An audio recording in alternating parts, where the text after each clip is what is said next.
नमस्कार प्रेक्षक हो, कृषी समृद्धी टीव्हीच्या दिवाळी विशेष कार्यक्रमात आपलं सर्वांचं स्वागत आहे.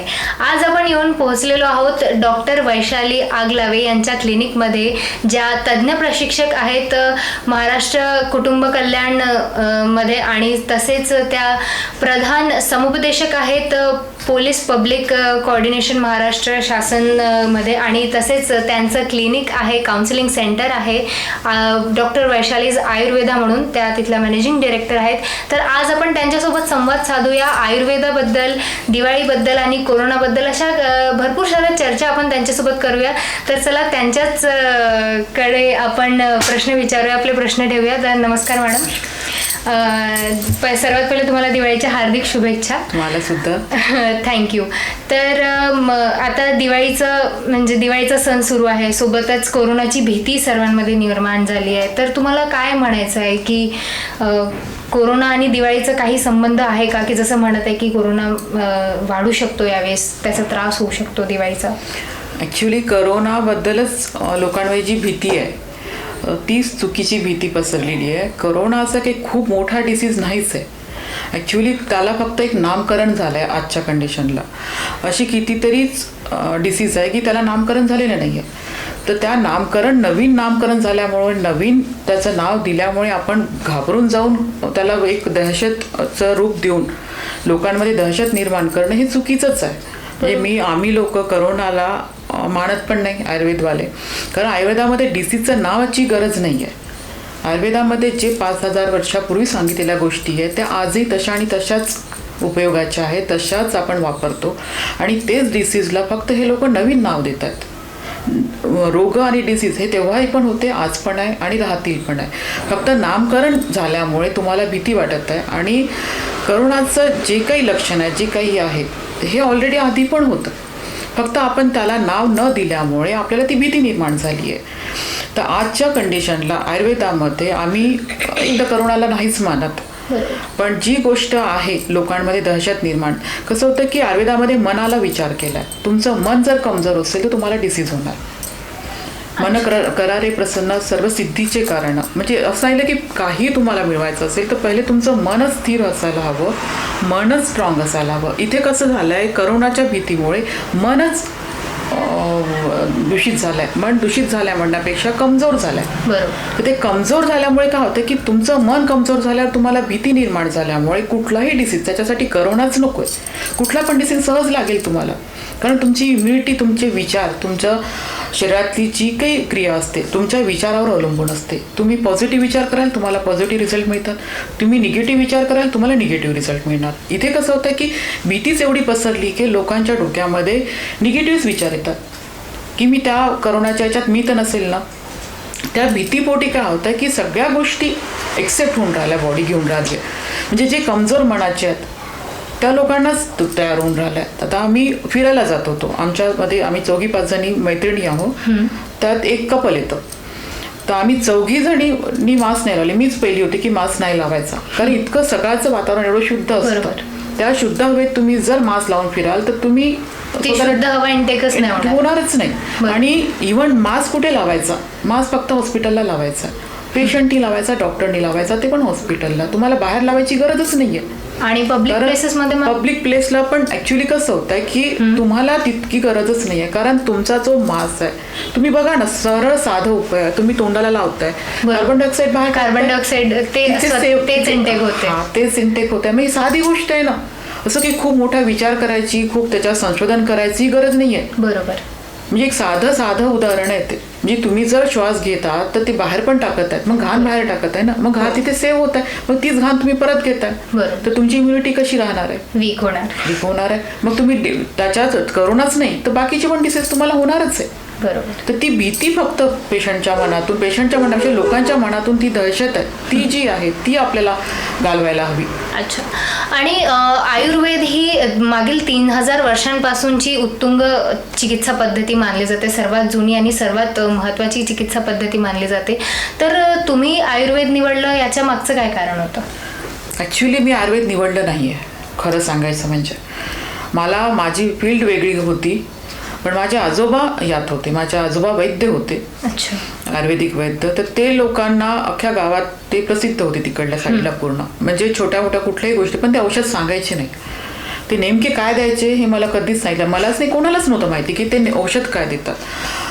तर माझी ॲडमिशन मला एक दुसऱ्या फील्डला जायचं होतं, पण त्या फील्डला मला नाही जाता आलं. त्याला पण रिझन आहे की माझे वडील, त्यांना फक्त डॉक्टरच करायचं होतं मला, की तू डॉक्टर व्हायला पाहिजे कारण आजोबा आहेत वैद्य, तर तुला ते समोरून यायचं आहे म्हणून.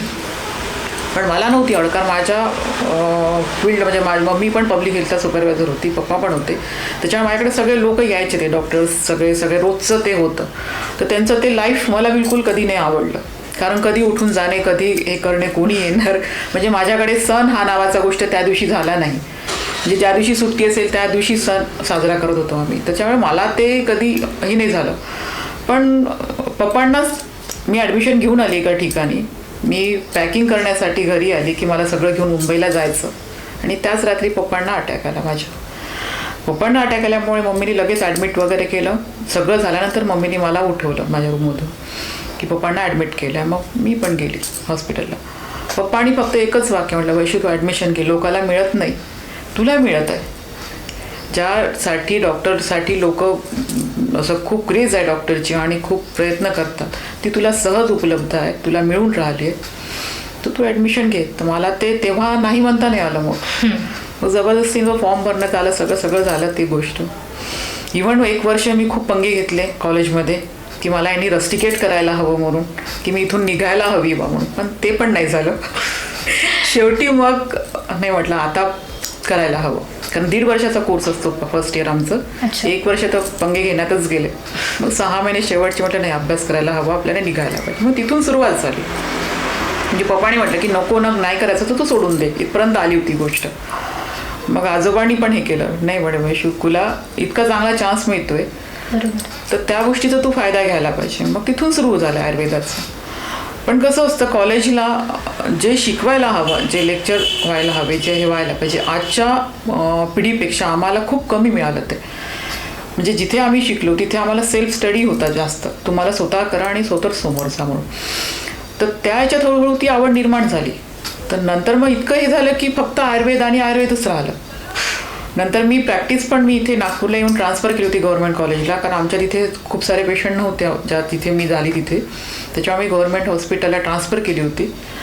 त्याच्यामुळे नागपूर गव्हर्नमेंट कॉलेजला मी इंटर्नशिप तिथे केली. तर तिथून मग अजून आवड निर्माण झाली. तिथे बरेचसे लेक्चर्स लोक मिळाले, आयुर्वेदाचा काय प्रचार तिथे. त्या याच्यामुळे मला एक निर्माण झालं की नाही आपण आयुर्वेदाने बऱ्याचशा गोष्टी खूप चांगल्याने करू शकतो. अच्छा. तर मागील किती वर्षांपासून तुम्ही आयुर्वेदच्या फील्डमध्ये आहात आणि आतापर्यंत तुमची सफर कशी राहिली? मला आता बरंच 22-23 वर्ष झाले त्या फील्डला. आणि मी प्युअर आयुर्वेद करते. म्हणजे मी साधी एक पॅरासिटमॉल पण लिहत नाही. जर तुम्हाला ॲलोपॅथी घ्यायची असेल तर ॲलोपॅथीचे डॉक्टर खूप सारे आहेत, माझी गरज नाही आहे तिथे. मी फक्त आयुर्वेद आणि आयुर्वेदच करते. तर यातला आता बरंच 20 ते 22 वर्षाच्या वरती झाल्या प्रॅक्टिसला. आणि ही सफर कशी राहिली तुमची, म्हणजे काय एक्सपिरियन्स राहिली? ॲक्च्युली कसं होतं की ॲलोपॅथीला इन्स्टंट रिझल्ट मिळतो असा हा गैरसमज आहे लोकांमध्ये. आयुर्वेदामध्ये पण इन्स्टंट रिझल्ट आहेत, फक्त तुम्ही डायग्नोस व्यवस्थित करायला हवं, ट्रीटमेंट व्यवस्थित द्यायला हवी. तिथे काय होतं की जो स्टुडंट बाहेर पडतो BMSचा, तो ऑलरेडी BMSला जायचंच नसतं. त्याला पहिली गोष्ट त्याला MBBSला जायचं असतं. तिथे मार्क कमी पडते म्हणून तो BMSला येतो. आणि BMSला आल्यानंतर तिथे ते सगळं ॲटमॉस्फिअर वगैरे त्याला ते असं उचलून धरणारं कोणीच नसतं. त्याच्यामुळे त्याला अजून भीती निर्माण होते. तो फर्स्ट इयरलाच ॲलोपॅथीच्या प्रॅक्टिसला लागून जातो, इंटर प्रॅक्टिसला, आणि तिथून त्याचं सुरू होऊन जाते. तर तो पूर्णतः आयुर्वेदिक डॉक्टर ॲलोपॅथी डॉक्टरमध्ये कन्व्हर्ट झालेला असतो. आणि तो प्रॅक्टिस करतच नाही. मग तो फक्त ॲलोपॅथीच करतो. मग मला ते कधीच पटलं नाही. मी जे शिकली आहे मला ज्याचं नॉलेज मला आहे तेच मी करू शकेल ना. मी पेशंटला चीट नाही करू शकत, मी लोकांना चीट नाही करू शकत. तर त्याच्यामुळे मला आयुर्वेदाचे, आणि मला नशिबाने मला ते लोक मिळालेत पण आयुर्वेदाची. ॲलोपॅथीमध्ये गेली होती मी काही दिवस की आपल्याला प्रॅक्टिस व्हायला पाहिजे, पण तिथे वाईट अनुभव आले काही, तर ते पण मला हे नाही झालं. मग मला आयुर्वेदाची लोक एक मिळत गेली. नाडीतज्ञ पण मिळाले मला. मुळे गुरुजी गुण होते, पुसदलाच होते ते, त्यांच्याकडनं मी नाडी परीक्षण शिकली. नंतर इथे मोठ्या डॉक्टरांकडे बरीचशी प्रॅक्टिस केली. नंतर जॉब केला श्री कॉलेजला, गव्हर्नमेंट कॉलेज इंटर्नशिप झाली, मूळ कॉलेजला पण मी जॉब केला आणि तिथून माझं सुरू झालं प्रॅक्टिस. तर सेल्फ प्रॅक्टिस, स्वतः स्टडी करायची, स्वतःच ते रिझल्ट बघायचे. आणि स्वतः रिझल्ट बघण्यासाठी माझे मिस्टर प्रवीण राऊत यांनी खूप त्याला प्रोत्साहन दिलं की तू मी आहे बिनेपिका, म्हणजे तू माझ्यावर कर जे काय करायचं असेल ते. तर तो एक मला खूप फायदा झाला की जो व्यक्ती आयुर्वेदाचा डॉक्टर नसता आणि तो जर ह्या गोष्टी करू शकते तर मग मी का नाही करू शकत. तर त्यामुळे एक एक एक एक एक स्टेप वाढत गेली मग. आणि एक असं मिथ आहे की हे ट्रूथ आहे मला नाही माहिती, पण असं म्हटलं जातं की आयुर्वेद जो असतो तो एकदम मुळातून आजार बरं करतं, पण ॲलोपॅथी जी असते ती फक्त वरवर तुमचं दुखणं कमी करेल आणि ते फक्त दिसायला असं वाटतं जर बरं झालं. तर असं खरं आहे का? खरंच आहे ते खरं याच्यासाठी की ॲलोपॅथी डॉक्टर सिम्पटम बघून हे करतात. तुला डोकं दुखतंय ना, मग ही पेन किलर घे. आम्ही लोक डोकं दुखतंय ना, तुझं डोकं का दुखतंय, तुला कॉन्स्टिपेशनचा त्रास आहे का, तुला डोळ्याचा त्रास आहे का, तुला अजून कुठलं विकनेस आहे का, या सगळ्या गोष्टीचा आपण ठावठिवाना घेतो. प्लस आपण नाडी बघतो, वात पित्त कफ कोण डिस्टर्ब आहे, कोणामुळे कोणती प्रवृत्ती आहे, तुझं डोकं दुखतंय. डोकं दुखणं कशामुळे झालंय, डोकं दुखणं म्हणजे काही डिसीज नाहीये, ते एक लक्षण आहे. मग त्या लक्षणाला आपल्याला दाबायचं का, दाबायचं नाहीये. त्याचं रिझन काय आहे, त्या रिझनकडे पोचावं लागेल. जर तुम्हाला तिथे रिझन कळलं, जर तुझं पोट साफ होत नाहीये म्हणून तुझं डोकं दुखतंय, बऱ्याच लोकांचं पोट साफ होत नाही म्हणून डोकं दुखतं, पण लोकांना काय वाटतं की मला त्रास होतोय मायग्रेन म्हणून क्लिअर करून देतात, मायग्रेनचं आयुष्यभर औषधी घेतात. आमच्याकडे तसं नाही की तुमचं पोट साफ होत नाही म्हणून तुम्हाला हेडेक आहे, तुमचं पित्त म्हणजे ॲसिडिटी वाढते म्हणून तुम्हाला मायग्रेन आहे.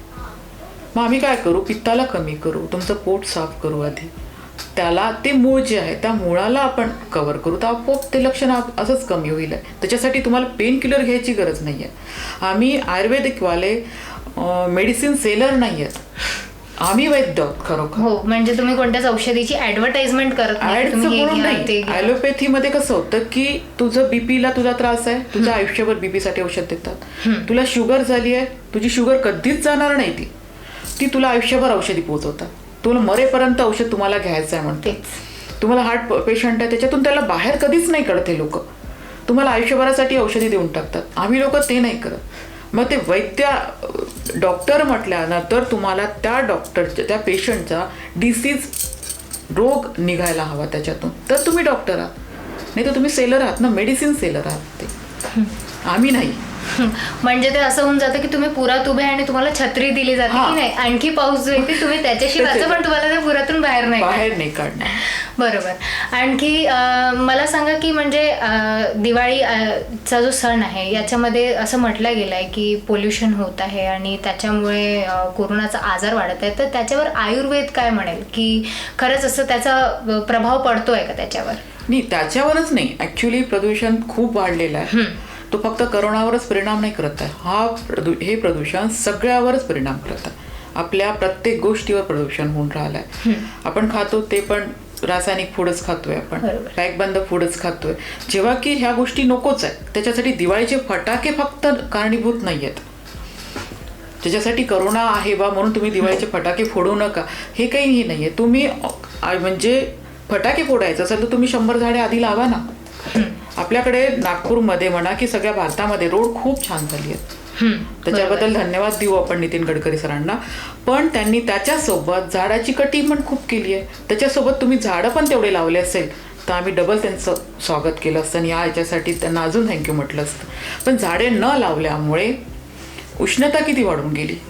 नागपूरचीच बघा ना आपण, म्हणजे आपण मानेवाडा बेसाच्या रोडच्या त्या साईडला, आता तर तिथे पण रोड झाला, म्हणजे मम्मीचं घर होतं माझं मानेवाडा चौकाच्या त्या साईडला. इथून निघाल्यानंतर तिथे थंड वाटायचं पण इकडे गरम वाटायचं. इव्हन आमच्या एरियात आम्ही झाडं लावली आहेत तर आम्हाला थंड वाटतं आणि त्याच तिकडल्या एरियात आम्ही गेलो तर आम्हाला गरम वाटतं. फक्त झाडाचा फरक. तुम्ही फटाके जर तुम्हाला फोडायची आहेत, तुम्हाला जर आनंद उत्सव हे करायचा असेल तर तुम्ही ते पण करा ना, म्हणजे बॅलन्स ठेवा. आपण बॅलन्स ठेवतच नाही, त्याच्यामुळे प्रदूषण वाढत आहे. त्याच्यासाठी करोनाच फक्त कारणीभूत नाही आहे, सगळ्याच पेशंटला त्रास होतोय. बरोबर, नॉर्मल व्यक्तीला पण त्रास होतोच ना त्याचा. तेच फक्त तुम्हाला दिसण्यासाठी वेळ द्यावा लागेल त्याला. तुमची इम्युनिटी जोपर्यंत चांगली आहे तोपर्यंत ते दिसणार नाही डिसीज, पण ज्या दिवशी तुमची इम्युनिटी हळूहळू कमी व्हायला लागेल तर ते डिसीज दिसेल. त्याच्यासाठी फक्त दिवाळीच्या दिवशीचे फटाके कारणीभूत राहणार नाहीयेत. बरोबर. आणि असं नाही की फक्त दिवाळीलाच फटाके फोडले जातात, अगदी लग्नातही फटाके फोडले जातात, आणखी मोठे मोठे सण 31st वगैरे निवडून आले हे क्रिसमसला. लोक तेव्हा विचार करतात का की बा आता बरोबर. नको, आता प्रदूषण वाढते तर आपण फटाके नको फोडू म्हणून. कुठल्या तरी एखाद्या तरी आमदार मंत्र्यास यांनी म्हटलंय की बॅन केलं आपण, एकही निवडून आल्यानंतर फटाके फुटणार नाही, असं झालंय का? मग तुम्ही दिवाळीसाठीच का? ते तर आहे. तर मी निवडणूक जिंकल्यानंतर जेव्हा त्यांची रॅली निघते त्याने, त्याच्यात पण ते लोक मग- फटाके फोडतात. मग तुम्ही फक्त दिवाळीसाठी का टार्गेट करता? तेच दिवाळी बहुतेक यासाठी टार्गेट करत असाल कारण दिवाळी एक असा खूप मोठा सण आहे जे पूर्ण भारतात सेलिब्रेट करतात आणि सगळेच प्रमाण वाढून जातं हे फटाके. ऍक्च्युली फटाक्याचं प्रमाण प्रमाण वाढलंच आहे आणि हे चुकीचंच आहे. म्हणजे असं मी त्याला सपोर्ट करते अशातला भाग नाहीये. भाग हा आहे की एकाला तुम्ही म्हणायचं बाप्या आणि दुसऱ्याला कार्ट म्हणायचं, हा प्रकार होतो म्हणून त्याचं उत्तर आहे फक्त. बरोबर. लोकांचे sentiments hurt होतात. हर्ट होतात. तो म्हणते की आमच्या दिवाळीलाच का असं, हा प्रश्न येतो. पण फटाके उडवणेच हे चुकीचं ऍक्च्युली. आणि भारतीय संस्कृतीमध्ये जसं म्हटलं तर असं सेलिब्रेशन मध्ये फटाके हा पार्टच येत नाही. पार्टच नाही, हा आता जोडलेला पार्ट आहे तो. बरोबर. आणि हा कसं की जर गव्हर्नमेंटनी बॅनच आणलं फटाक्याला, फटाके विकूच नका, तो कोण कुठून तयार करणार? तुम्ही मी घरी तयार करणार का फटाके? नाही. का तुम्ही बॅन करत नाही? तेच बॅन करा तुम्ही, तिथे आपोआप संपणार, ते फटाका प्रकारच संपणार. म्हणजे फक्त फटाके हा कारण नाही आहे. आणि कोणत्या आजाराला जर बघायचं असेल तर आयुर्वेदाच्या नजरेने कोणतं आजार कसं बघितलं जातं? जसं फक्त सिम्पटम्स बघितले जातात की काय? कारण कोरोना याला खूप एक मोठा हव्वा बनवून घेतलाय, खूप मोठा आजार. तसं जसं तुम्ही सांगितलं की कोरोना एक खूप मोठा आजार नाही आहे, त्याच्यापेक्षा तरी खूप मोठे मोठे आजार आहेत. तर आयुर्वेद ह्या आजारांना कोणत्या नजरेने पाहतो? एक ते खूप मोठं की नाही बरं होऊ शकत, असं होऊ शकते, तसं काही आहे का? आयुर्वेदामध्ये असं आहे कुठलाच डिसीज नाही की तो बरा नाही होऊ शकत म्हणून. कुठलाच असा डिसीज नाहीये की तो बरा नाही होऊ शकत. ऍक्च्युली डायग्नोस व्हायला पाहिजे. दुसरी गोष्ट अशी की तुम्हाला वेळ, त्याला त्या डिसीज होऊन तुम्हाला किती वेळ गेलेला आहे, अच्छा. तो साध्य आहे असाध्य आहे. त्यात पण सांगितल्यात डिसीज आपल्याला की हे साध्य आहे असाध्य. काही असे रोग आहेत की ते बरेच नाही होत. म्हणजे काही काही असे लक्षण आहेत की डिसीजमध्ये हे लक्षण जर तुम्हाला दिसलं तर तो पेशंट तुम्हाला असाध्य म्हणून सोडून द्या तुम्ही. इव्हन ग्रंथात लिहिलेलं आहे की तुम्ही हा पेशंट घेऊ नका, त्याला क्लिअर तुम्ही सांगा की तुम्ही बरे होणार नाहीये म्हणून. अच्छा. तर असे पण आहे. पण याचा करोना राहिला करोना. आता हा आयुर्वेदाच्या, आता करोनाचं एक साधं उदाहरण देते तुम्हाला. तू काढा पिलायस घरी, गरम पाणी पिलायस, प्रत्येकाने वाफ घेतली आहे, काढा पिलाय आणि गरम पाणी पिलं. हे सगळं आयुर्वेदामध्ये 5000 वर्षापूर्वीच सांगितलंय की तुम्ही गरम पाणीच प्या. थंड पाणी सांगितलेलंच नाहीये, फ्रीज मधलं पाणी नकोच पियायला, आंब वाढतो म्हणून. काढा, सकाळचा चहा नाही सांगितला त्यांनी, काढाच सांगितलाय पियायला. ठीक आहे, तुम्ही आता तुम्हाला तुमच्या जवळ आल्या सगळ्या गोष्टी म्हणून तुम्ही त्याला सुरुवात केली आहे. नंतर आहे आपलं जेवण, आहार, तो पण सात्विक आहार घ्या, हे पण सांगितलंय. आता बघ, आपल्या दरवर्षी पावसाळ्यात इतके पेशंट असतात की डॉक्टरच्या दवाखान्यामध्ये पाय ठेवायला पण जागा नसतो. आता फक्त करोनामध्ये काहीच मोठेच हॉस्पिटल आणि गव्हर्नमेंट हॉस्पिटलच चालू होते, प्रायव्हेट हॉस्पिटल सगळे बंद होते, सगळे डॉक्टर घरी बसून होते, तरीही तेवढे पेशंट नव्हते. रिझन काय होतं? फक्त तुम्ही एक साधा काढा पिला. कशाचा? अद्रक, दालचिनी, तुळशी, मिरे टाकून काढा पिला. जर आयुर्वेदाच्या, ह्या सगळ्या आयुर्वेदाच्या गोष्टी आहेत, या छोट्याशा काढ्याने जर तुमची इम्युनिटी इतकी वाढू शकते, तुम्ही करोनाला मात करू शकता, तर तुम्ही विचार करा की रोजच्या व्यवहारातले जे काही डिसीज असेल, तुम्हाला रोग होतात, त्या रोगासाठी जर तुम्ही आयुर्वेद वापरला तर तुम्ही निरोगी राहण्यासाठी तुम्हाला कोणी धरू शकत नाही तुमचा हात. म्हणजे प्रत्येक रोगावर आयुर्वेद आहे. फक्त तुम्हाला आता समोर यायचं की आयुर्वेद घ्यायचं. ऍक्च्युली गव्हर्नमेंटने आयुर्वेद आणि होमिओपॅथीला नॉन मेडिकल मध्ये टाकलं. डिग्र्या आम्हाला त्यांनीच दिल्यात. म्हणजे डिग्र्या ज्यांनी दिल्या तोच म्हणतो की हे नॉन मेडिकल यांना बाहेर काढा. आणि कधी सुरू केलं त्यांनी की जेव्हा शेवट आता बंद करायचा आहे करोना, तर मग आता आयुर्वेदवाल्यांना होमिओपॅथीला तुम्ही घेऊ शकता पेशंट. जोपर्यंत आम्ही पहिल्या दिवशीपासून बोलतोय की आम्हाला पेशंट द्या, माहित होतं त्यांना की आयुर्वेद आणि होमिओपॅथीमध्ये औषध आहे, हे कव्हर करू शकतात, म्हणूनच त्या डॉक्टरांना नॉन मेडिकल मध्ये टाकलं होतं. म्हणजे जास्तीत जास्त पैसा ॲलोपॅथी आणि जो काही बिझनेस असेल त्यांचा ते व्हावा. आणि काढ्याचं सांगितलं तुम्ही, तर भरपूर लोकांची कंप्लेंट अशी असते की काढ्यामुळे हीट वाढते, तर त्याच्यामध्ये त्याच्या प्रमाणाचं काही रोल आहे? ऍक्च्युली बघा, आता डॉक्टर, मी इथे डॉक्टर आहे म्हणून तुम्ही माझ्याकडे इंटरव्ह्यू साठी आलात, तसेच पेशंट माझ्याकडे येणार ना. तू कितीही नॉलेज घेतलं वाचून पुस्तकातलं तरी तुझ्याकडे पेशंट येणार नाही. बरोबर. तर ती डिग्री घेण्यासाठी आम्हाला तितके वर्ष तिथे घालवावं लागले. तर त्या डॉक्टरकडे जाऊनच तुम्ही जर ट्रीटमेंट केली तर जास्त बेटर होईल ना. यांनी सांगितलं, व्हॉट्सअपवर आलं, फेसबुकवर आलं, म्हणून मी हा काढा केला, मी याच्यासाठी हे घेतलं. त्याचे साईड इफेक्ट त्याच्यामुळे आयुर्वेद बदनाम होतात. सध्या व्हॉट्सअप एक नवीन डॉक्टर बनलाय. तर त्याच्यामुळे काय होतंय की आयुर्वेद डॉक्टर खूप बदनाम होतोय. ऑलरेडी आयुर्वेदाला लोकांनी खूप मागे व्हॅल्यू कमी केली. आपल्याच लोकांनी व्हॅल्यू कमी केलेली आहे. आणि त्याच्यात काय होतंय की हे व्हॉट्सअप डॉक्टर झालं, त्याच्यामुळे तो काही कॉम्बिनेशन देतो, कितीही प्रमाण देतो आणि लोक बिलकुल त्या डॉक्टर घरचा असतो, जवळचा डॉक्टर असतो, त्याला नाही विचारणार. तो ते वाचणार, त्याच्यावर विश्वास करणार आणि ते काढे घेणार, जे काही असेल ते औषधी घेतो. आणि मग काही दिवसांनी मग अरे नाही आयुर्वेदामुळे खराब आहे म्हणते, आयुर्वेद चाललं असं झालं माझं म्हणते, आयुर्वेदमध्ये काही दम नाही आहे. एक तर त्याला रिझल्ट नाही मिळणार, त्याचे साईड इफेक्ट होणार. आता तुम्ही लोक म्हणता की साईड इफेक्ट नाही आहे आयुर्वेदाला पण साईड इफेक्ट आहेत. इफेक्ट आहे म्हणजे साईड इफेक्ट आहेत ना. जर जे औषध तुम्हाला चांगलं करतं तर तेच औषधाचं प्रमाण जर चुकलं असेल, चुकीचं औषध दिलं आलं असेल तर ते तुम्हाला घातक पण होईल ना शरीराला. हो, कारण अति कोणत्या पण गोष्टीची घातकच असते, हानिकारक असते. तर त्याच्यामुळे जो काढा तुम्ही तयार करता त्या काढ्यामध्ये काही गोष्टी अशा असतात की त्याला बॅलन्स करतात. तर ती बॅलन्स करणारी औषधी कुठली, तर हे आयुर्वेदिक डॉक्टरच सांगेल ना. हो ना. त्याच्यासाठी तुम्हाला एक लिमिटपर्यंत असतं, किती घ्यायचे, कलमी किती घ्यायची, सुंठ किती टाकायचं, त्याच्यात अद्रक किती आपण हे करायचं आहे, तुळशीचे पानं किती टाकायचे, की जनरल पण रोज नाही पिऊ शकत तुम्ही तो काढा. रोज पिला तर तुम्हाला नक्की उष्णता होईल. बरेच पेशंट आले माझ्या की पाईल्सचा त्रास होतोय मॅडम, ॲसिडिटी वाढत चालली आहे, लोकांना शरीरावर फोड आलीत छोटी छोटी, उष्णतामुळे तोंडात फोड आलीत. तर हे सगळे साईड इफेक्टच आहे ना त्याचे. मग आता ॲलोपॅथी डॉक्टर काय म्हणतील की बघा तुम्ही हे घेतलं ते तुम्हाला असा त्रास झाला. अरे पण त्याच्यासाठी डॉक्टर आहेत ना, तिथे जा तुम्ही, त्यांच्याकडनं औषधी घ्या. तर तुम्हाला हे इफेक्ट जर साईड इफेक्ट मिळतात तर इफेक्ट आहेच तुम्हाला. म्हणजे याचं प्रमाण व्यवस्थित असायला पाहिजे. म्हणजे लोक जी कंप्लेंट करतात की आमची हीट वाढली, आम्हाला पिंपल्स आले, आम्हाला हे त्रास झाला, तरी त्रास झालं, त्याच्या मागचं कारण म्हणजे जागरूकता नाहीये की ते किती प्रमाणात घ्यायला पाहिजे, ते कधी घ्यायला पाहिजे, कधी नाही घ्यायला पाहिजे. आणखी मॅडम हे तर झालं आयुर्वेद काढाचा पार्ट. तुमच्या 22-23 वर्षाच्या आयुष्यात म्हणजे आयुर्वेदच्या करिअरमध्ये कधी कोणती अशी केस आली की ज्याला लोक म्हणतील की नाही हे चमत्कार आहे, हे कसं झालं, असं काही झालंय का? असे तर बऱ्याच पेशंट झाले आहेत. म्हणजे म्हणजे 6-6 महिने झोपणारी लोक, बेड पेशंट होते, ज्यांना चालता येत नव्हतं, ते पेशंट आपल्याकडनं खूपशे बरे होऊन गेले. असे ज्यांना बसता येत नव्हतं म्हणजे ज्यांना ऑपरेशन सांगितलं आहेत ते लोक झाली. अशी बरीचशी पेशंट येऊन गेली. पण त्यात एक विशेष पेशंट म्हणजे ॲक्च्युली माझ्याच फॅमिलीमधला, माझ्याच घरचा पेशंट. माझ्या सासऱ्यांना परड साप चावलेला. शेतात गेले ते, शेतात त्यांना काही लक्षात नाही आलं ते साप चावला म्हणून. तिथून आले ते घरी आणि घरी म्हणजे मला कणकण होत आहे वैशू. माझ्या सासूबाईंना सांगितलं, सासूबाई म्हणे वैशू बघ काय झालं आहे म्हणून. मग मी नाडी वगैरे बघितली आणि औषधी वगैरे दिली, पण मला पायाला ते 2 स्पॉट दिसले. मी हळूच आत्याला सांगितलं, आत्या म्हणते मी सासूबाईंना. तर मी म्हटलं आत्या इथे बघा काय दिसतंय.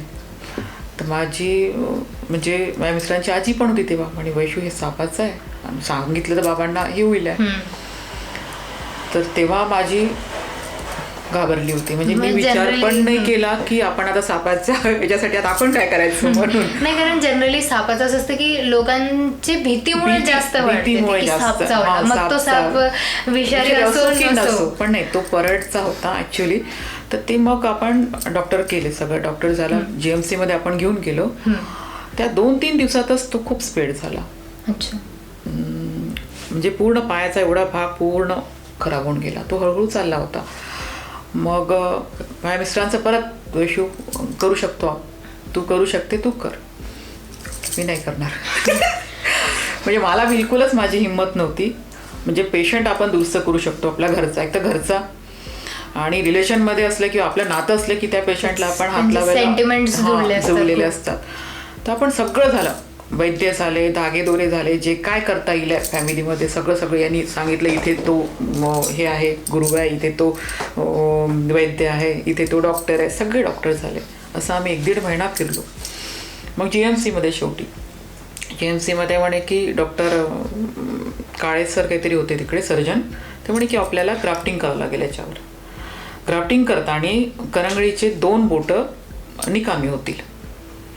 माझे मिस्टरच घेऊन गेले होते. GMCचा ताल माहीतच आहे आपल्याला, व्हीलचेअरवरही स्वतःलाच घेऊन जावं लागतं.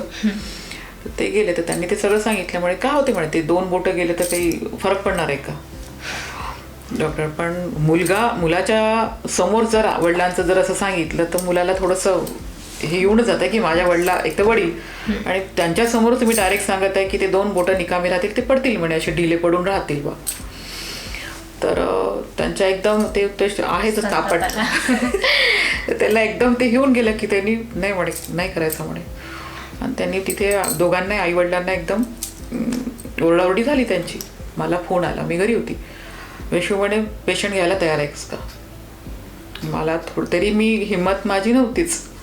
त्यामुळे मी घेऊन येतोय पेशंट घरी, असं असं सांगितलं आहे. मला ते काही पटलं नाही आहे. ग्राफ्टिंग करणार म्हणजे एक भाग इकडल्या काढून दुसरीकडे लावणार. ही पण जखम जर पॉयझन आहे शरीरात तर ही पण जखम लवकर बसणार नाही किंवा बसेलच अशी काही गॅरंटी नाही. त्याच्यामुळे ग्राफ्टिंग पण तिथे हे नव्हतं.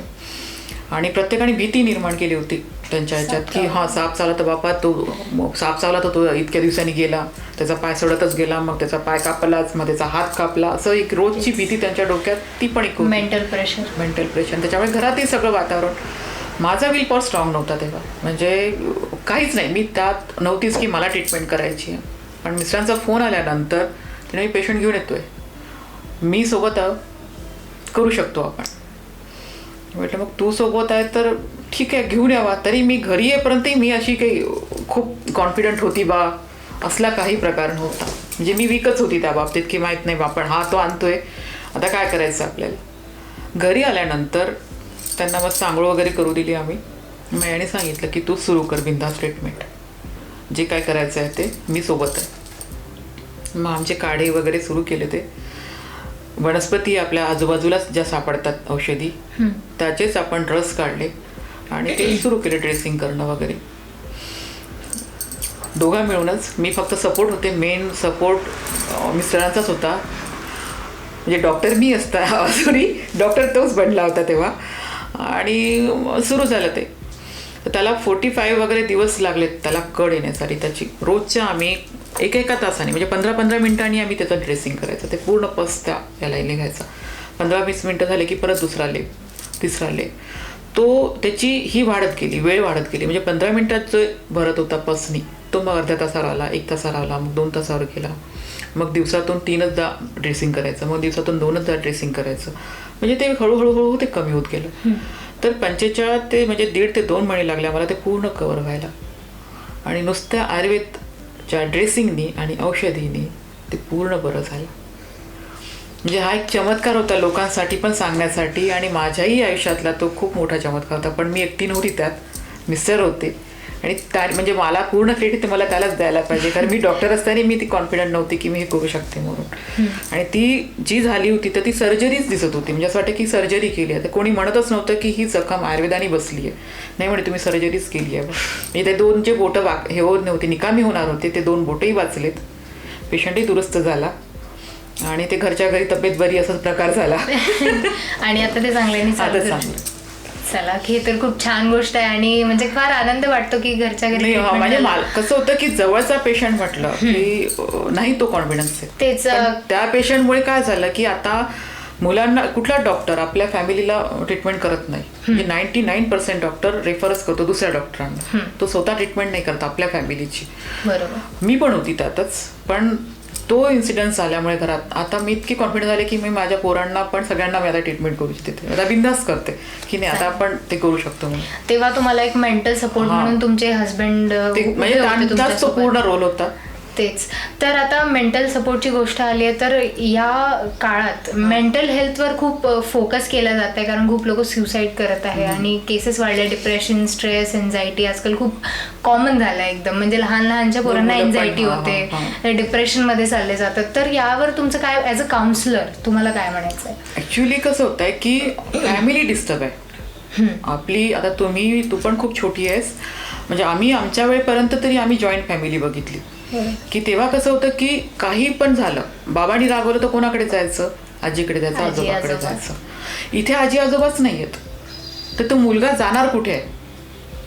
आईने रागवलं, वडिलांनी रागवलं, वडिलाकडे जायचं, वडिलांनी रागवलं तर आईकडे तरी जायचं. इथे दोघं पण नाही भेटत. वर्किंग पॅरेंट्स दोघे पण वर्किंग पॅरेंट्स आहे, बाहेर राहतात, मुलं ते घरी राहतात, तर त्यांच्यावर संस्कारच पडत नाही, ते प्रेमच मिळत नाही, तो जिव्हाळाच मिळत नाही. तर त्या मुलांची पण चुकी नाही आहे. चुकी अशी आहे की ते जॉईंट फॅमिलीला न्यूक्लिअर फॅमिलीमध्ये कन्व्हर्ट करण्यात आलं. एक तर फॅमिलीमध्ये, जॉईंट फॅमिलीमध्ये होतं तर ते सगळं एकत्र होऊन सणासुदी म्हणा, काही म्हणा, भेटणं हे ते प्रत्येक दुःख एकमेकाला वाटत होते. आता वाटायला वेळच नाही आहे. इवन मला काही दुःख असेल तर मी तुला सांगू शकत नाही, तू त्याचा खेळ करणार. म्हणजे मला ही भीती वाटते की ही मला ट्रस्ट इश्यूज वाढले. हां, त्याच्यामुळे मला विश्वासच नाही की माझी मैत्रीण आहे म्हणून. त्याच्यामुळे हा विश्वासच नाही. फेसबुकचे हजारोनी मित्र आहे, व्हॉट्सअपला हजारो मित्र आहे, पण तो एकही कामाचा नाही, कारण तुम्ही बोलतच नाही. तुम्ही जिथे बोलतच नाही, तुमचं दुःखच व्यक्त करू शकत नाही, तिथे तुम्हाला तो मोकळच होत नाही, रडणं होत नाही, बोलणं होत नाही. त्याच्यामुळे काय होतं, ते प्रेस होऊन राहिलं आतमध्ये. आणि हीच पिढी मुलांना जन्म देत आहे नवीन, तर तिला ते सुख मिळतच नाही आहे. ती पण वर्किंगमध्ये आहे, बच्चू पोटात आहे, वर्किंगमध्ये, तिथे सासू नाही, सासरे नाही आहे, ते गावाला राहतात, ही इकडे राहते, तिला ते प्रेम नाही मिळत आहे, तिचे ते डोहाळे साजरे होत नाही आहे, ते का तिच्या हौशी नवशी सगळ्या ज्या असतात त्या खाणं पिण्याचं, ते तिला जे वाटते ती गुगलवर सर्च करते, त्यानुसार ती घेते, तर गुगल बॉयच तयार होणार आहे. तर त्याला इमोशन्स कुठून येणार, कारण त्याला दिलेच नाही, ते फीडच नाही झालं, कारण तिलाही नाही मिळाले, तिने पुढच्या पिढीला दिले नाही, ही जीन्समध्येच येणार नाही, तर ते आपोआप तुम्ही हे होत चाललंय. सहनशक्ती नष्टच झाली आहे लोकांची. छोटे छोटे मुलं दप्तर नाही दिलं म्हणून सुसाईड करत आहे. मला म्हणजे काय त्या दिवशी एक काहीतरी पेपर लावलं, तर मला काहीतरी त्याला पाहिजे होतं फळ की काहीतरी, ते घेऊन नाही दिलं बाबांनी म्हणून सुसाईड केलं त्यांनी. पतंग नाही घेऊन दिली म्हणून सुसाईड. हा काही प्रकार झाला का? म्हणजे त्याला, त्या बाळाला, त्या मुलाला आपण जन्माला का आलो, कशासाठी आलो हेच माहिती नाही आहे ना. आणि त्या आईवडिलांनाही, आजच्या आईवडिलांनी हायब्रिड झाले, आया तर खूपच हायब्रिड झाल्या त्या, की त्यांना मुलांना काय संस्कार करायचे, काय सांगायचं हेच नाही कळत, तर त्या काय सांगतील पुढच्या पिढीला. त्याच्यामुळे काय होतंय की ही पूर्ण फॅमिली डिस्टर्ब झाली आहे. तर मला तरी आमचा एक एम आहे की जोपर्यंत फॅमिलीचा बेस पक्का नाही राहत तोपर्यंत बिल्डिंग चढू नाही शकत. इथे पिऊनपासून PM पर्यंत सगळ्यांना काउन्सिलिंगची गरज आहे. तेच. आणि तुम्ही फॅमिली काउन्सिलिंग थेरपी करत असता बरोबर, तर तुमच्या म्हणजे केसेसमध्ये अशी कोणती केस आली आहे का ज्याच्यामध्ये तुम्ही एखाद्या पूर्ण अशा फॅमिलीला डील केलं असेल? अशा डिवोर्सच्या बऱ्याच केसेस आल्या. ज्या न्यूली कपल असतात ते लोक वर्षभरातल्या डिवोर्स ह्या 90% आहेत. तर आणि रिझन काय, इतके चिल्लर रिझन आहेत की म्हणजे हसावं की रडावं त्या रिझनला. ते मी फरशी पुसणार नाही, मी घरातले कामं नाही करणार, मग तुझ्या घरी शेजारचा येऊन काम करणार का बाई? ठीक आहे, तुम्ही दोघं पण करू, अर्धे दोघी वर्किंगमध्ये असेल तर तुम्ही हे घ्या ना की आज नवरा करेल तर उद्या बायको करेल म्हणून, पण मी करणार नाही आहे.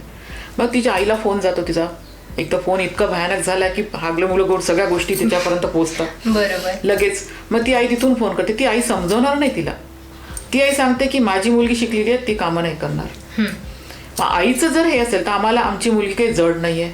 अरे जड नाही तर तुम्ही लग्नच कशाला केलं तिचं? तुम्ही एक फॅमिली का बरबाद करत आहे समोरची?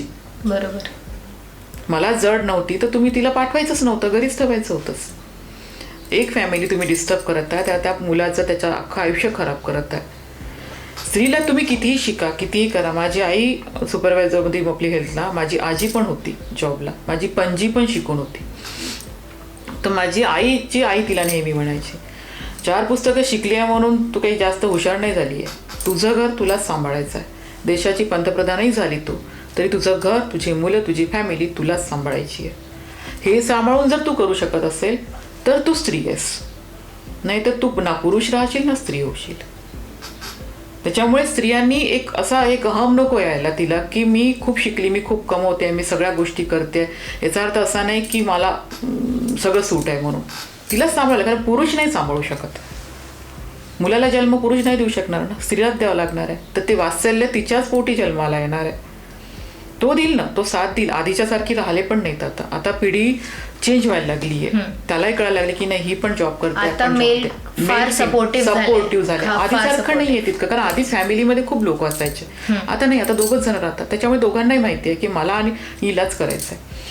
त्याच्यामुळे तो पण आता प्रकार राहिलेला नाहीये. पण काही ठिकाणी असं आहे की ते पुरुषांमध्ये ज्या जीन्स आहेत की हे पुरुषी कामं नाही आहेत, तो जीन्स काढण्यासाठी अजून वेळ लागेल. त्याच्यासाठी माझी काउन्सिलिंग चालू आहे. फारच छान. आणि अशी कोण म्हणजे मेंटल हेल्थ आज आता आपण याला इतकी इम्पॉर्टन्स देत आहोत. खरं तर मागील कितीतरी वर्षांपासून लोक हे इश्यूज फेस करत असतील, पण कुठेतरी सोशल मीडियामुळे किंवा फोनमुळे कॉन्टॅक्ट वाढल्यामुळे हे मेंटल हेल्थ हा इश्यू वर आलेला आहे. तर आणखी आयुर्वेद आणि मेंटल हेल्थला जोडून तुम्ही काय बघता की आयुर्वेद मेंटल हेल्थला कशा प्रकारे हँडल करू शकतो? ॲक्च्युली आयुर्वेदामध्येच मनाचा विचार केला आहे.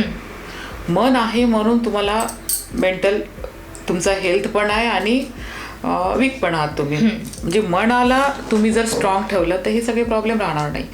ॲलोपॅथीमध्ये मन हा विषयच नाही आहे. तिथे कसं आहे की फिजिकल बॉडी आहे. तिथे तुम्हाला एखादा डिसीज तुम्हाला झाला, कॅन्सर झालाय, त्या पेशंटला तुम्ही डायरेक्ट सांगून देता तुम्हाला हे झालंय, तुम्ही बरे होणार नाही, असं नाही तसं नाही तसं नाही. आयुर्वेदाला त्याला कधीच सांगणार नाही तसं नाही. सुरुवात झाली आहे बा आपलं, हे असंच आहे, आपण याच्यावर काम करतोय. त्याला घाबरवणार नाही, त्याला त्याच्यातून बाहेर काढेल आधी. तर हा फरक आहे. इथे मन असल्यामुळे मनावर ट्रीटमेंट करावं लागते आधी तुमच्या. जर मला एखाद्याला कॅन्सर पेशंट आहे, त्या पेशंटचं मन जर कमजोर असेल तर तो 1 महिन्याने मरण्याच्या ठिकाणी 8 दिवसांनी मरेल. पण मी त्याच्यात जर मनावर काम केलं आधी, त्याचं मन स्ट्रॉंग केलं मी आधी की नाही आपण फाईट करू शकतो, तू स्ट्रॉंग आहेस, तुला फाईट करायचं आहे, मी सोबत आहे म्हटल्यानंतर त्याचं अजून बरंचसं काउन्सिलिंग असतं. तर ते झाल्यानंतर त्याचं मन जर स्ट्रॉंग झालं तर तो 2 महिने नाही 2 वर्ष पण जगेल.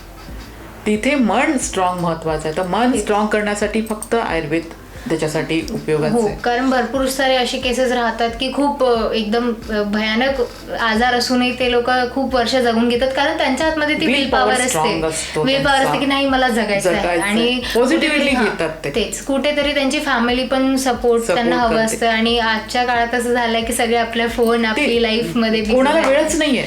तेच म्हणजे भेटायला जातो, आता मरायला पण जातो, कोणी गेलं तिथे किती वाजता येणार आहे, किती वाजता येणार आहे, म्हणजे तिथे सुद्धा तो समाधानाने 2 मिनिटं उभं राहणार नाही.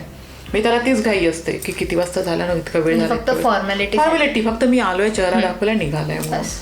आता येणं जाणं पण फोन करून विचारतो तुम्हाला वेळ आहे का, मी येऊ का, म्हणजे विचारावं लागते आधी नाही. आता आमच्या लहानपणी आम्ही दिवाळीच्या 22च्या दिवशी दोन्ही आत्या यायच्या, तर आम्ही वाट पाहायचं. म्हणजे त्या दिवाळीच्या दिवशीचं महत्त्व नसायचं आम्हाला, दुसऱ्या दिवशी महत्त्व वाटायचं, कारण नाही आत्या येणार आहेत आमच्या.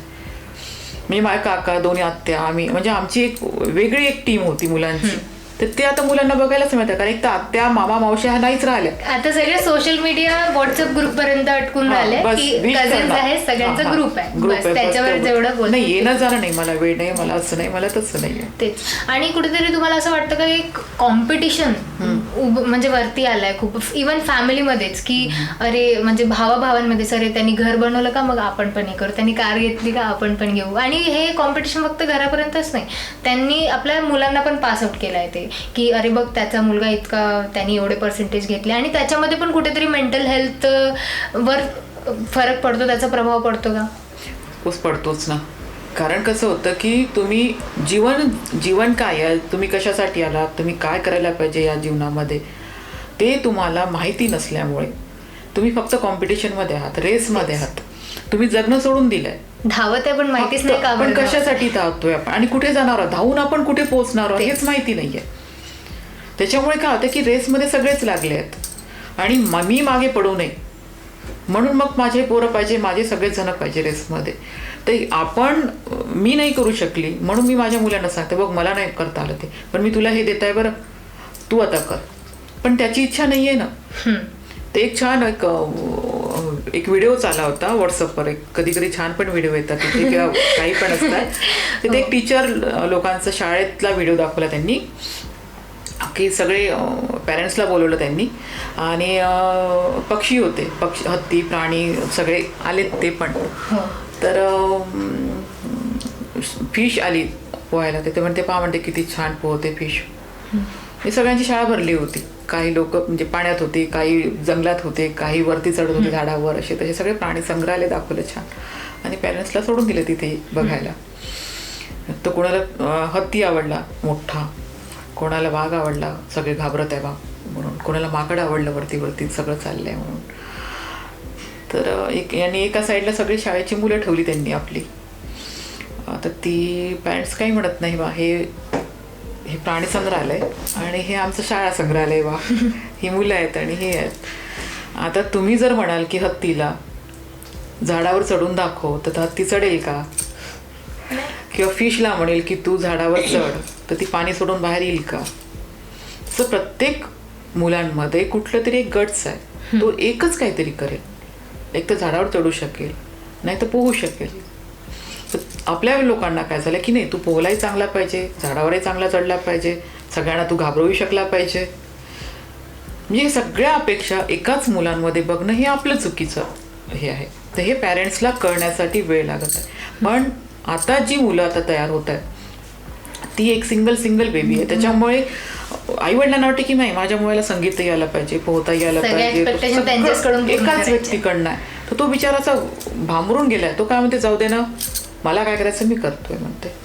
एक तर तो सुसाईडच्या लाईनीमध्ये चाललाय, नाहीतर व्यसनाच्या अधीन होऊन राहिलेला आहे, किंवा मग अजून बाकी असं. म्हणजे तो एक याच्यात जगतोय की एक मग नाही तर एक कम्प्युटर सारखा बॉय तयार होतोय. बस म्हटलं बस, उठ म्हटलं उठ, अशासारखं. तर ह्या पॅरेंट्स लोकांनी थोडंसं समजूनही घ्यायला हवं आणि अपेक्षा कमी कराव्या जगण्याच्या. त्यांना असं वाटतं की माझा मुलगा मल्टी टॅलेंटेड, तुम्ही आहात का? तेच आपण नाहीये, तर मग आपण मुलांकडे इतकी अपेक्षा करणं चुकीचंच आहे ना. मूळ म्हणजे त्यांचा तेच विचार की नाही, मला नाही जमलं ना, ते ह्यांनी केलं पाहिजे अपेक्षा. तेच, पण ते हे नाही पाहत की अरे त्याला जमेल का. तर त्याच्यामध्ये जे काय आहे ते तुम्ही शोधा आणि त्याला तुम्ही इम्प्रूव्ह करा ना, तो करेल ना. आणि तुम्हाला असं वाटतं का कुठेतरी एज्युकेशन सिस्टम जे आहे आपलं त्याच्यात पण काही म्हणजे त्याच्यात पण काही कमी जास्त आहे? नाही आहेच. एज्युकेशन सिस्टमच ऍक्च्युली पोखरलेली आहे. फक्त ज्यांच्याकडे पैसा आहे त्यांनी डिग्र्याचे पेपर घ्यायचे, एज्युकेशन नाही घ्यायचं आहे, नॉलेज घ्यायचं नाही, प्रॅक्टिकल डिग्री घ्यायची आहे, थिअरी राहिलाय. हां, मी तुम्हाला फक्त डिग्री पाहिजे आहे ना, आणि चांगल्या कॉलेजचे नाव दिले तर तिथे जेवढा पैसा द्याल तेवढी मोठी तुम्हाला डिग्री मिळेल. पण एज्युकेशन खूप खूप दूर निघून गेलेलं आहे. जे शिकवायला पाहिजे, जे सांगायला पाहिजे त्या टीचर लोकांनी, ॲक्च्युली टीचर स्टाफ पण काही हे नाही राहिलेलं आहे, कारण त्याला पण बांधून ठेवलं आहे. तेच, आधी रागवायचं नाही मुलांना, मारायचं नाही मुलांना, काहीही म्हणायचं नाही मुलांना. तुम्हाला फक्त काम आहे शिकवणे आणि जाणे. तो कशालाही इंटरेस्टने शिकवणार आहे येऊन, तुम्ही त्यालाही बांधून ठेवलं आहे ना. आणि त्याच्यात हे काय म्हणतात एज्युकेशन याच्यामध्ये शिक्षणाचा स्तर खूप खाली गेला आहे. कशासाठी की तुम्ही कॉन्व्हेंटमधले जाऊन बघा, तुम्ही तिथे 12वी 10वीचे मुली शिकवतात, ज्यांना फक्त ABCD येते ते येते, बाकी काही नाही आहे.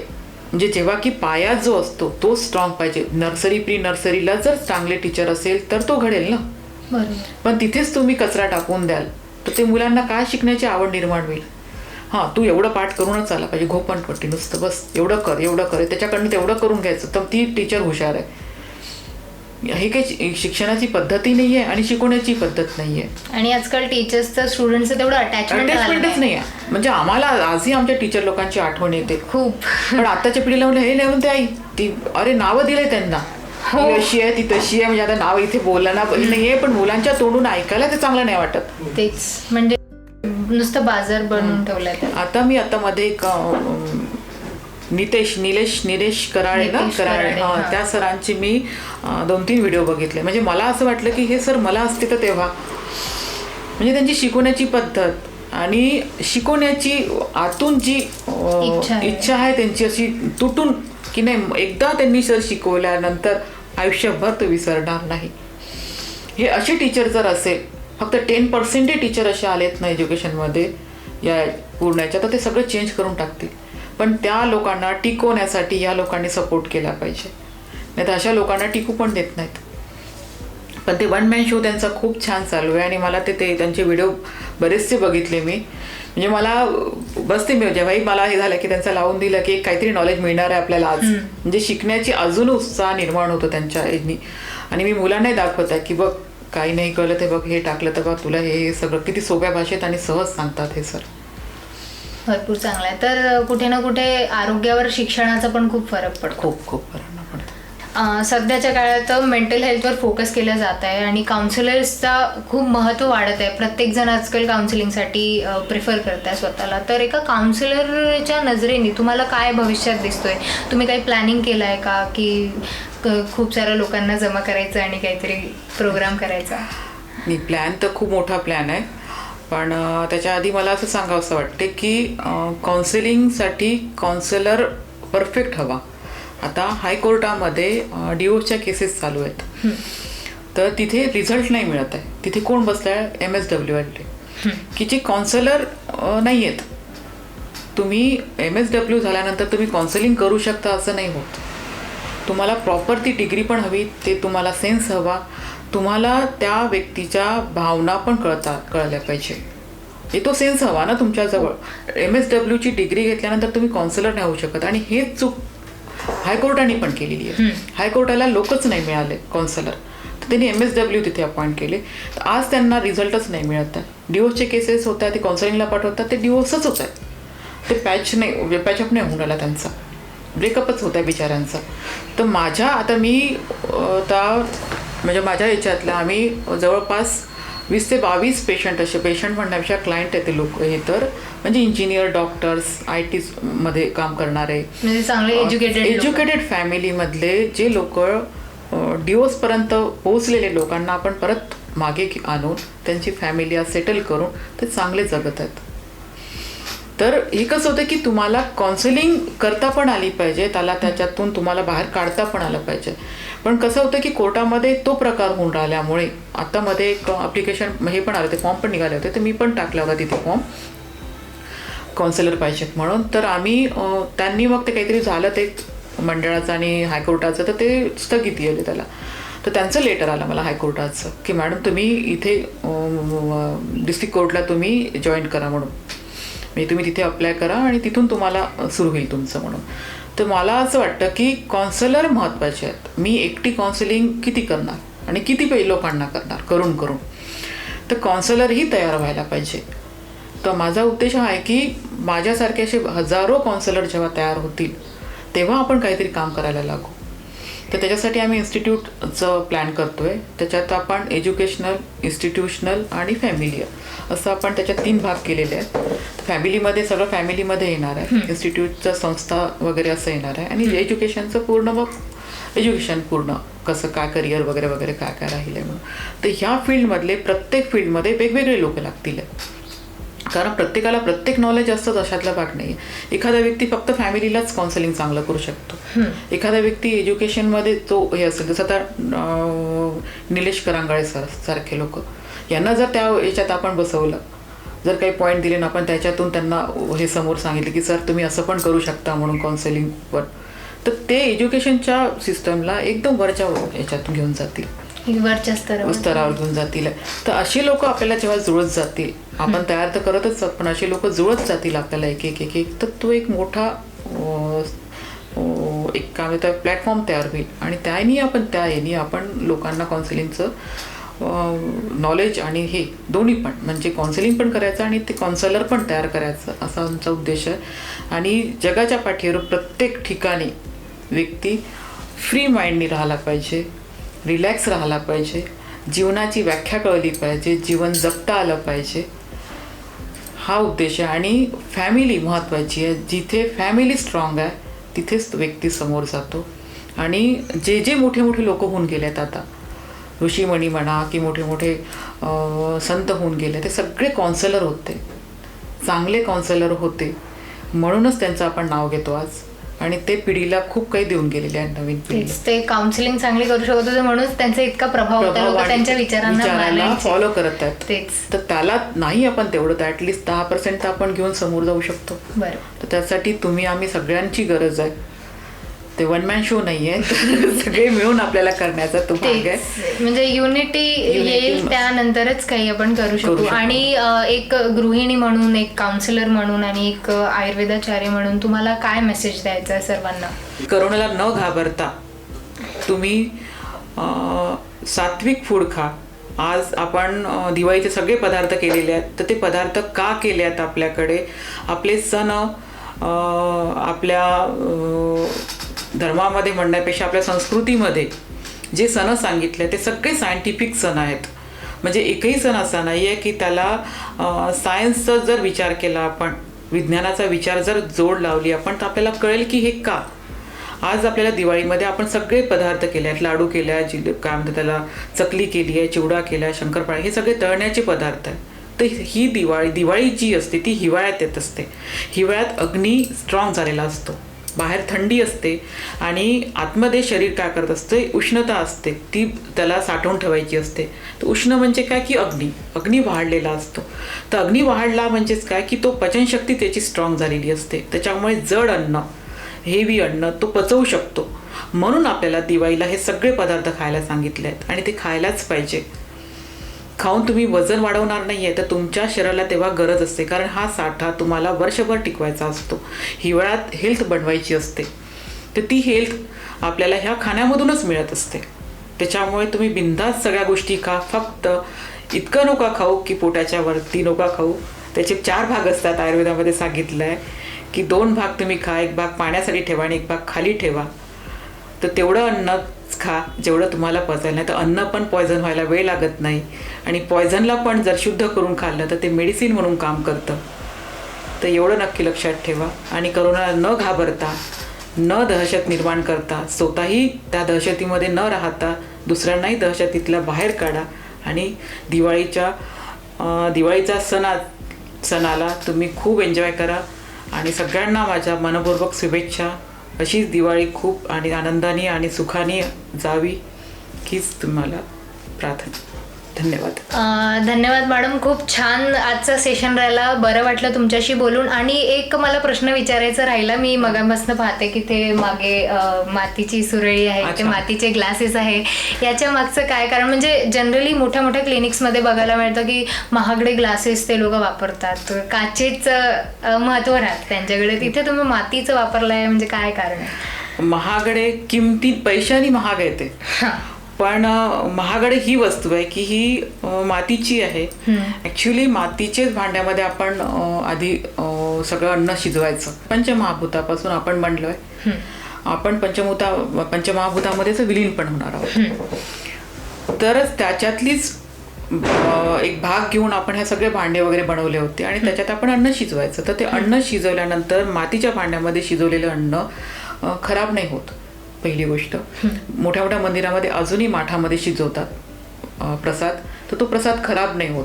त्यातल्या ज्या विटॅमिन्स असतात त्या सगळ्या प्रॉपर 100% तशाच राहतात. दुसरी गोष्ट म्हणजे त्याची चव एकदम टेस्टी आणि छान वाटते. म्हणजे सगळ्यांना आवडते ते चुलीवरचं केलेलं. आणि मातीमधल्या भांड्यामधले माझ्याकडे स्वयंपाक मातीच्या भांड्यामध्ये बरेच वर्षभर चालला. आता मला थोडासा वेळ म्हणजे देता येत नाही, कारण भात शिजायला अर्धा तास लागतो, डाळ शिजायला 1 तास लागतो. तर त्याला थोडासा वेळ द्यावा लागतो. पण टेस्टी जेव्हाही मला जसा वेळ मिळतो तेव्हा मी ते बनवते. आणि मातीच्या भांड्यामधून तुम्ही अन्न खा, हे खा, तर त्यातून जे काही मिनरल असतात ते पण पोटात जाते तुमच्या शरीरात. तर ते जी काही शरीराची झीज झाली असेल, मल्टीविटॅमिन कमी पडत असेल, तर ते त्या मातीच्या भांड्यातून तुम्हाला त्या सगळ्या गोष्टी मिळतात. खूपच छान. म्हणजे एकदम नवीन कन्सेप्ट इथे बघायला मिळाला. आणि फार छान आजचा सेशन राहिला. मॅडमसोबत आपण काउन्सिलिंगबद्दल, मेंटल हेल्थबद्दल चर्चा केली, जी आजच्या काळात खूप महत्त्वाची आहे. सोबतच दिवाळी, कोरोनाला जोडून आयुर्वेदच्या नजरेने आपण पाहिलं. आयुर्वेद खरं तर मागील 5,000 वर्षांपासून चालत आलेली चिकित्सा पद्धती आहे. आणि आजकाल लोकांचं असं मिथ बनलेलं आहे, आपण म्हणायला पाहिजे की लोकांच्या मनात एक मिथ आलेलं आहे, आयुर्वेद खूप जुनी पद्धती आहे, हे जडीबुटी क्या काम कर पाएगी असं सगळ्यांचं म्हणणं असतं. पण आज मॅडमनी अगदी सायंटिफिकरित्या ते आपल्याला समजवलं. आणि पुढे असेच सेशन बघण्यासाठी किंवा पुढे अशाच संवाद बघण्यासाठी पाहत रहा कृषी समृद्धी TV, न्यायासाठी खंबीर व्यासपीठ.